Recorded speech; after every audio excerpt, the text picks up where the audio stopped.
Dans cette émission du dimanche où je parle économie et situation économique, je ne vais pas parler de la dette publique, je vais en parler dans d'autres articles et dans d'autres sujets tout au long de la semaine. D'ailleurs, ne manquez pas notre numéro patrimoine sur les options que vous devez prendre face à la hausse des impôts sur le patrimoine et probablement la hausse des impôts sur les dividendes qui s'annoncent, les options que vous devez prendre pour défendre votre patrimoine. On fera des vidéos spéciales, notamment pour les abonnés de la chaîne Patrimoine sur ces sujets. Aujourd'hui, je voudrais surtout évoquer la question de la smicardisation de la société française, comme on dit, et sur les possibilités que la caste a aujourd'hui de désmicardiser la société française, phénomène dont elle est entièrement responsable au fil du temps, puisque, comme nous allons le voir, la smicardisation de la société française est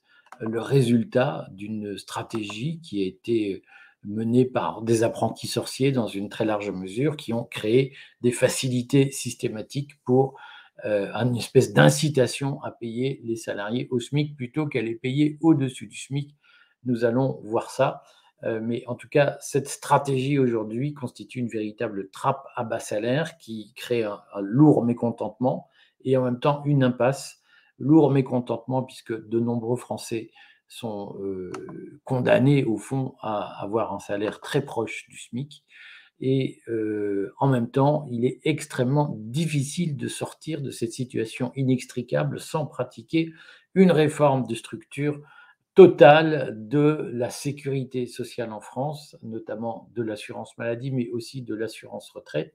Il va être très difficile de sortir de façon satisfaisante de cette désmicardisation sans faire des réformes de fond qui sont impopulaires et que la caste aura beaucoup de mal à faire passer, très largement parce qu'elle n'est plus politiquement légitime pour faire passer ces mesures. Mais pour comprendre de quoi il s'agit, lorsqu'on parle de smicardisation ou de désmicardisation de la société française, et notamment des salariés français, il faut reprendre quelques chiffres. Alors, celui-là, je vais le mettre en grand. Il faut rappeler un premier point, c'est combien coûte un SMIC en réalité. Alors, beaucoup de gens pensent que le SMIC est à 1377 euros par mois. En réalité, il est à 1844 euros par mois. Donc, alors, si vous touchez le SMIC, si vous êtes bénéficiaire du SMIC, comme vous le voyez sur ces chiffres, en réalité, vous n'êtes pas payé 1377 euros, vous êtes payé 1844 euros, c'est-à-dire 500 euros de plus, mais il y a 500 euros qui partent dans le financement de votre protection sociale,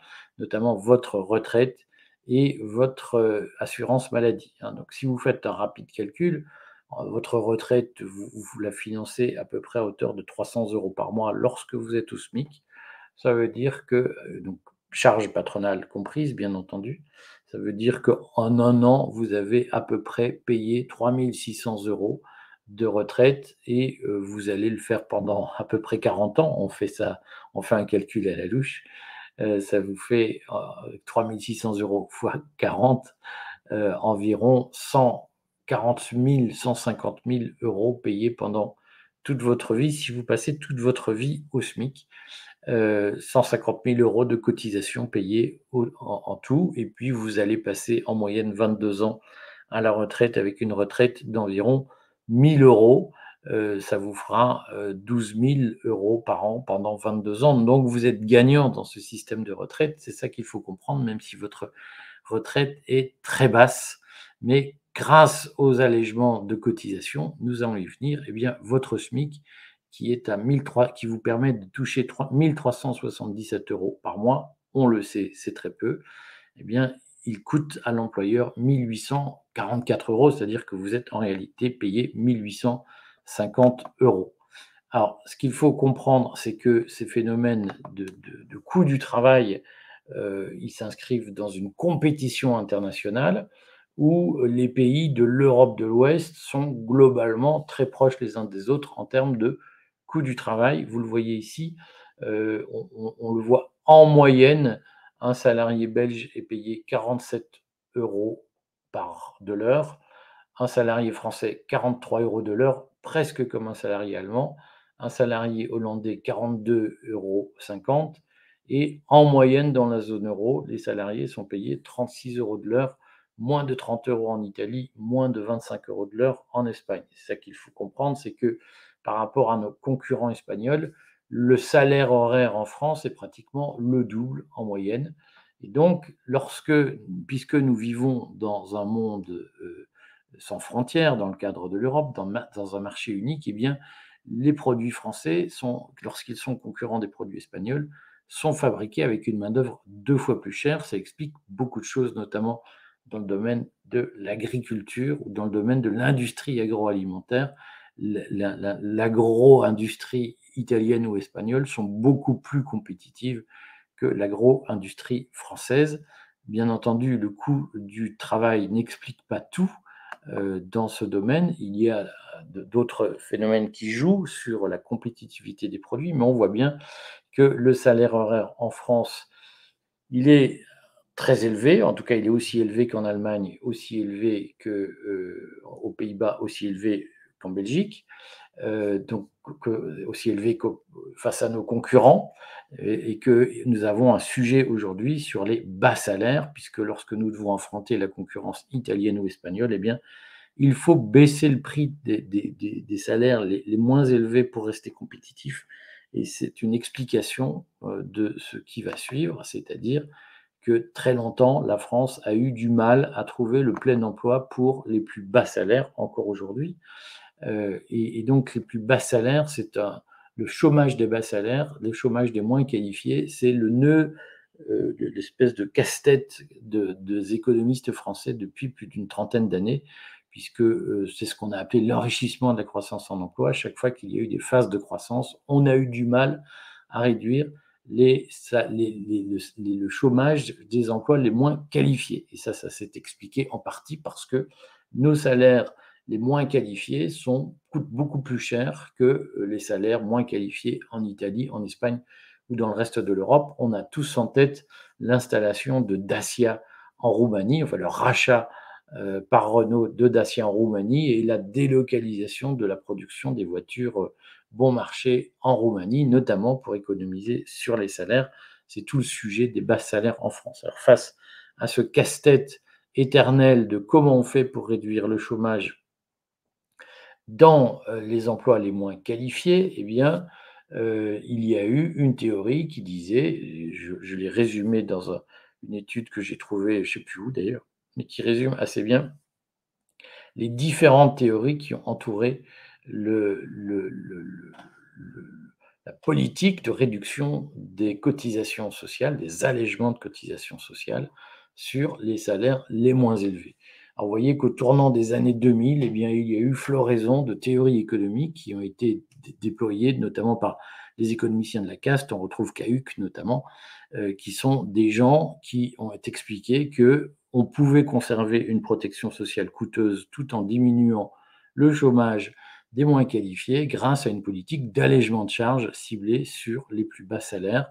Et tous ces gens ont fait des calculs sur combien d'emplois non qualifiés on pourrait créer grâce à ces politiques de baisse de charges. Donc, ce qu'il faut comprendre, c'est que s'il y a une politique de baisse de cotisation, comme dit Mélenchon, les cotisations ne sont pas des charges, on peut le suivre sur ce terrain, mais très couramment, on appelle ça une politique de baisse de charges. Eh bien, s'il y a une politique de baisse de charges dans notre pays, ça a été très largement la conséquence d'une stratégie économique qui a été déployée, proposée par des économistes au tournant des années 2000 pour diminuer le chômage des moins qualifiés, hein, et qui ont dit bien, en fait, au niveau du salaire minimum, la France est trop peu compétitive, il faut diminuer le coût du salaire minimum sur les emplois de cadre. Ça va, pour le reste, c'est compliqué.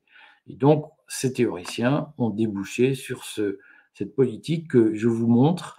Le tableau que vous voyez, qui est produit par les URSSAF, donc il n'est pas soupçonnable, vous montre l'évolution, on pourrait dire la dérive des exonérations de cotisations, tout secteur. Donc les URSSAF ont fait la somme de ce que coûtent les exonérations depuis une vingtaine d'années. Comme vous voyez, en 2004, les exonérations de charges coûtaient 19 millions et demi, je vais vous mettre le tableau en entier, 19 milliards et demi chaque année, donc on était autour de 20 milliards, et elle coûte désormais plus de 73 milliards, pratiquement 75 milliards par an en 2022. Leur coût a littéralement explosé à partir de 2013, c'est-à-dire à partir de l'arrivée de François Hollande, et il a passé la barre allègrement des 50 milliards en 2016, et depuis l'arrivée d'Emmanuel Macron au pouvoir, eh bien, on peut dire que le coût des exonérations de cotisations sociales a augmenté de 50%, passant de 50 milliards à pratiquement 75 milliards en 2022. Alors, on ne va pas rentrer dans le détail de tout l'historique de ces allègements de cotisations, ces exonérations. En réalité, il y a une série d'exonérations qui se sont superposées les unes aux autres et qui ont coûté de plus en plus cher, et qui, d'une façon ou d'une autre, se sont à la fois simplifiées et compliquées les unes avec les autres. Mais vous voyez cette dérive très forte et ce passage à une somme colossale de pratiquement 75 milliards d'exonération de charges sur le travail en 2022, ce qui évidemment constitue 75 milliards de moins pour le financement de la sécurité sociale. Et on comprend aujourd'hui qu'il y ait un débat qui s'ouvre sur la nécessité, l'opportunité et la viabilité du maintien de cette politique d'exonération de charges, essentiellement sur les bas salaires. Ce qu'il faut comprendre, c'est qu'au fond, plus le temps est passé, plus la croissance a commencé à revenir à partir après la crise de 2008, et bien plus la tentation a consisté à recruter les salariés les moins qualifiés le plus près possible du SMIC. Et donc, on vit aujourd'hui dans une situation particulièrement désagréable. Comme vous le voyez, en France, là, les URSSAF proposent ici une ventilation des rémunérations de la masse salariale par tranche de salaire. Comme vous le voyez, donc tout ce qui est à gauche de ce graphique, ce sont les rémunérations les plus proches du SMIC. Et plus on va vers la droite, plus on s'éloigne du SMIC. Alors, comme vous le voyez, jusqu'à 5 SMIC par mois, c'est-à-dire jusqu'à environ 6 000 euros de salaire par mois, eh bien, la courbe ne cesse de descendre, c'est-à-dire que plus on s'éloigne du SMIC, moins la masse salariale est importante. Et comme vous le voyez, il y a un rebond sur les salaires les plus élevés qui vont, pour aller vite, de 6 000 euros par mois jusqu'à au-delà, jusqu'à 15 fois le SMIC, c'est-à-dire jusqu'à des rémunérations de plus de 20 000 euros. Et là, vous voyez que la masse salariale se porte, alors pas forcément mieux d'une année sur l'autre, mais représente une part importante des rémunérations. Il y a donc en réalité 3 niveaux de salariés en France qu'on ne dit pas assez. Il y a ceux qui sont à 5 fois le SMIC par mois et plus, qui ont une rémunération importante, constituent une part importante du monde salarial. Et puis, vous avez les gens qui sont rémunérés jusqu'à 2 SMIC en moyenne, qui représentent jusqu'à plus de 5% et plus de la masse salariale. Et entre 2 SMIC et 5 SMIC, vous avez une espèce de très fine patte qui existe, c'est-à-dire qu'il y a en France un déficit de cadres non supérieur, hein. Et en France, il y a des emplois peu qualifiés, mal payés, des emplois de cadres qui sont correctement payés, des emplois de cadres supérieurs qui sont déficients, et puis des emplois de cadres dirigeants qui sont très bien payés. Donc, comme vous le voyez, il y a en France un tassement de la masse salariale autour du SMIC. C'est ce qu'on appelle la smicardisation, qui s'explique très largement parce que ces éléments bénéficient de dégrèvements, d'exonérations, d'allègements de charges, et donc la réglementation a permis à la fois de défendre les bas salaires, mais avec un effet sur le chômage qui reste contestable, et en même temps à condamner petit à petit les salariés à être de plus en plus payés proches du SMIC, avec très peu de différence entre eux, quel que soit leur niveau de responsabilité. Alors, ce qu'il faut comprendre, c'est que cette politique d'allègement de cotisations salariales, elle répond à une logique qui consistait à concilier les contradictoires, c'est-à-dire à constater que le coût du travail en France était trop élevé et à ne cibler les baisses de cotisations que sur les emplois les plus exposés à la concurrence internationale et au fond les emplois les moins compétitifs de la concurrence internationale, qui étaient les emplois les moins qualifiés. Donc cette stratégie de conciliation, à la fois de préserver un système de sécurité sociale fondé sur des taxes sur le travail, une imposition du travail, une cotisation sur le travail, et en même temps une défense de la compétitivité dans un monde de libre-échange, eh bien cette politique, elle a conduit à cette situation extrêmement complexe où on a un volant de plus en plus important de smicards ou de pré-smicards ou de circum-smicards en quelque sorte, de gens qui vivent pas très loin du SMIC. Et ça, c'est le produit d'une stratégie qui a voulu ne pas réformer en profondeur le financement de la protection sociale, en même temps qu'elle n'a pas voulu rompre avec l'exposition à une concurrence internationale qui, au fond, se faisait sur les salaires. C'est la difficulté d'avoir une politique à la fois de libre-échange et de forte protection par rapport aux autres pays, par rapport aux concurrents. Donc, tout cela a créé des situations de dépendance. En réalité, la caste, en ne voulant pas réformer pour ne pas avoir d'ennui avec la population, avec notamment les gens qui sont des fanas de la sécurité sociale, tout en voulant rester dans un système de libre-échange, eh bien, la caste a pratiqué une politique de ciblage autour du SMIC qui a produit une très forte dépendance d'un certain nombre de secteurs vis-à-vis des exonérations de cotisations. Alors, comme vous le voyez, ce graphique vous montre les secteurs où les exonérations de cotisations en 2022 représentent la part la plus importante de la masse salariale et les secteurs où les salaires sont les plus bas. Alors, comme vous le voyez, il y a en réalité deux nébuleuses où les entreprises sont les plus dépendantes des allègements de cotisations, sont les petites entreprises, les moins de 20 salariés, et particulièrement les très petites entreprises, les moins de 10 salariés, qui offrent les rémunérations les plus basses avec des taux d'exonération, comme vous le voyez, le point jaune en haut à gauche, d'environ 16% de leur masse salariale, c'est-à-dire que, au fond, l'État a décidé d'alléger 16% de la masse salariale de ces entreprises en pratiquant des exonérations de charges. Comme vous le voyez, il y a des secteurs privilégiés. D'une part, ce sont l'économie sociale et solidaire au sens large, l'action sociale, l'hébergement médico-social, c'est-à-dire les EHPAD, il y a les services éducatifs, les activités récréatives, tous les secteurs de l'animation, comme on dit, qui sont aujourd'hui avec des bas salaires, qui bénéficient relativement d'allègements de charges. Les associations sont évidemment bénéficiaires de ces univers, mais on peut ajouter aussi tout le secteur de l'hôtellerie, le secteur de la restauration, qui aujourd'hui offre des salaires relativement bas, voire très bas, avec beaucoup d'exonérations de charges. La restauration en France étant le secteur qui est en quelque sorte champion national de ce dispositif d'exonération. Comme vous le voyez, la restauration offre des salaires proches du SMIC et exonérée à près de 22% de cotisation. Donc on le voit, en réalité, il y a eu en France une politique d'allègement de cotisation qui a mis beaucoup d'entreprises pratiquement sous forme d'addiction à ces allègements de cotisation, et il est désormais très difficile d'en sortir.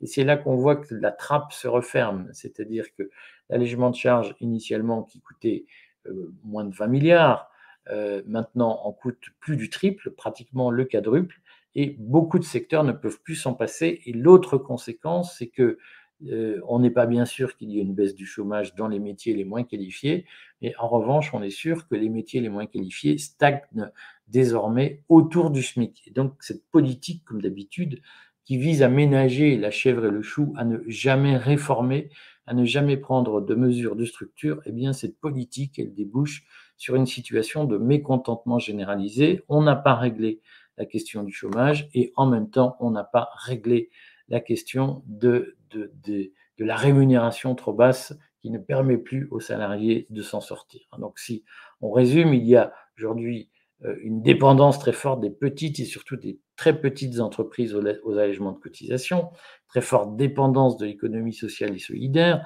à ces allègements, une forte dépendance des secteurs touristiques qui représentent une part importante du produit intérieur brut. Ça signifie quoi? Ça signifie que au fond, la France, l'économie française ne peut plus se passer de cette drogue qu'est l'allègement de cotisations. Et donc, on peut effectivement dire il faut supprimer ces cotisations. C'est quelque chose qui peut tout à fait être favorable. Nous, les libertariens, nous sommes contre les subventions aux entreprises. Et donc, nous sommes contre ce système d'exonération, d'allègement de charges. En revanche, on a un problème technique, c'est qui va le payer? Alors, de deux choses l'une, soit on allège les charges et on laisse les entreprises augmenter leurs tarifs. On prend l'exemple de la restauration. Il est évident que si on augmente d'un coup la masse salariale de 22% dans la restauration en supprimant les allègements de charges sans augmenter le pouvoir d'achat des salariés, précisons-le, eh bien, cette augmentation de la masse salariale se répercutera sur les prix de vente dans la restauration. Et donc, il y aura une relance de l'inflation, notamment un accès plus difficile au restaurant. Beaucoup de Français se plaignent déjà de ne pas avoir facilement accès au restaurant, à la restauration, aux hôtels, aux vacances, à l'hôtellerie. Eh bien, il faut savoir que la suppression des allègements de cotisations dans ces secteurs se traduira par une augmentation des tarifs, donc une plus grande difficulté pour les Français à avoir accès à ces prestations, tout en sachant, soyons bien clairs, que les allègements de cotisations n'augmenteront pas les salaires et rendront encore plus compliqué toute augmentation de salaire à l'avenir. Et par ailleurs, on peut imaginer qu'un certain nombre d'entreprises qui sont en situation de faible solvabilité seront conduites à fermer leurs portes et donc il y aura une reprise du chômage dans les emplois les moins qualifiés. Et ça aussi, il faudra l'assumer. Tout ça pour dire donc que Gabriel Attal a lancé une mission, notamment en demandant à l'économiste Antoine Bozio de réfléchir aux pistes pour désmicardiser la France, pour améliorer la rémunération des Français. Et en réalité, on voit bien qu'il y aura une réflexion sur les suppressions d'allègements de charges qui risquent de tourner très mal et qui risquent d'une façon ou d'une autre de constituer, quoi qu'il arrive, un problème sans issue. C'est-à-dire que soit on garde les allègements de charges et tout le monde sera mécontent, soit on les supprime et tout le monde sera mécontent. Voilà. Donc, dans ces cas-là, sans une réforme profonde de la protection sociale et du financement de la protection sociale, on imagine mal comment on pourra s'en sortir. Retenons une chose, c'est que la caste n'a jamais voulu arbitrer entre la réforme et la sortie de la zone euro ou la sortie du libre-échange. Cette volonté de concilier les contradictoires a consisté en réalité, en tout cas c'est traduite par l'injection d'un poison lent qui aujourd'hui coûte très cher à la protection sociale, aux finances publiques, à l'économie française, aux salariés, et on voit mal comment on va pouvoir s'en sortir facilement. À bientôt.